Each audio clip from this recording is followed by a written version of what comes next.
Hey guys, and welcome back to a quick update video.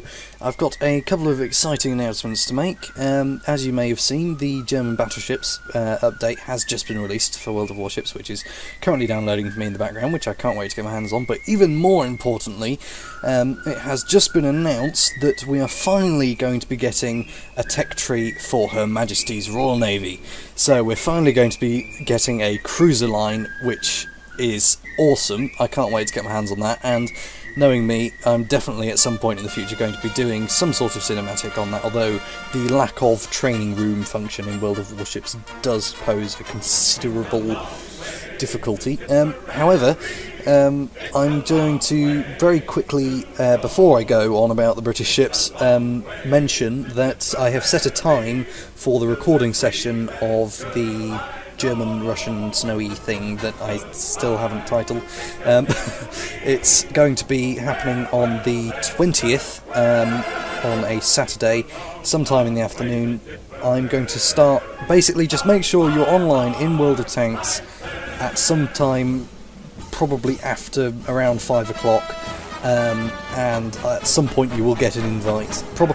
Alright, I need to define this a little bit, because if I say some point in the afternoon, that's not going to work very well at all. Basically, right, make sure you're online at 5 o'clock, and at 5:30 I will start sending out invites to join the training room, and once we have enough people to begin, we will just begin and do some scenarios. Basically, just try and listen to what I'm telling you to do in the chat, and we'll try and organise some scenarios to film. I have got a very rough script laid out. We're going to be starting off with a lone Panzer III that's supposedly gotten lost in the snow. Going to do some shots with that, and then a lot of the build-up of the cinematic is going to be of this massive Russian formation of T-34s and things that are moving through the snow, that are then going to split off into groups, and then just as they're about to ambush the Panzer III, we're going to have shots as the music dies down of German tanks lying in ambush around the Panzer III. There isn't going to be any battle scenes in this, actually, as a matter of fact, thinking about it, but that is what has best fit the music that I've thought of. So, right, okay, I need to move on now, otherwise this video is going to be 5 hours long. So yeah, anyway, 5 o'clock, make sure you're online. Around then, at 5:30, I will start sending out invites, and we will organise from there. Now, onto the British ships. We have a tech tree from Tier 1 to Tier 10 that has been announced, starting off with the HMS Black Swan. Now, this is a rather interesting addition. It's somewhat more modern than a lot of the other ships, but obviously at Tier 1 that seems to be the case. They tend to be more gunboats than anything else. This is actually a sloop. We then have the Weymouth at Tier 2, which is a rather nice sort of standard Tier 2 ship.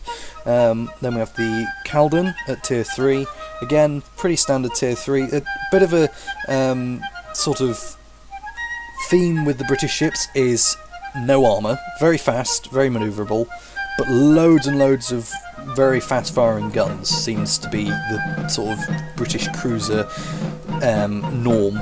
So then we have the Danae at Tier 4, which again, very nice ship. We begin to see a bit more of the development of British ship design here. This is the sort of look you get with most of the ships from now on. Then you've got the Emerald at Tier 5, again a very nice ship. Then we have the Leander at Tier 6, the Fiji at Tier 7, the Edinburgh at Tier 8, and then this is where we get into the paper ships a little bit here. We've got the Neptune at Tier 9 and the Minotaur at Tier 10. I did do a bit of research into these, and I couldn't find a single reference to them anywhere. So, as far as I can tell, they could have just been pulled out of Wargaming's arse. But, you know, there's probably some basis for them, so whatever the case, I cannot wait to get my hands on these. Anyway guys, see you on Saturday. Till the next time.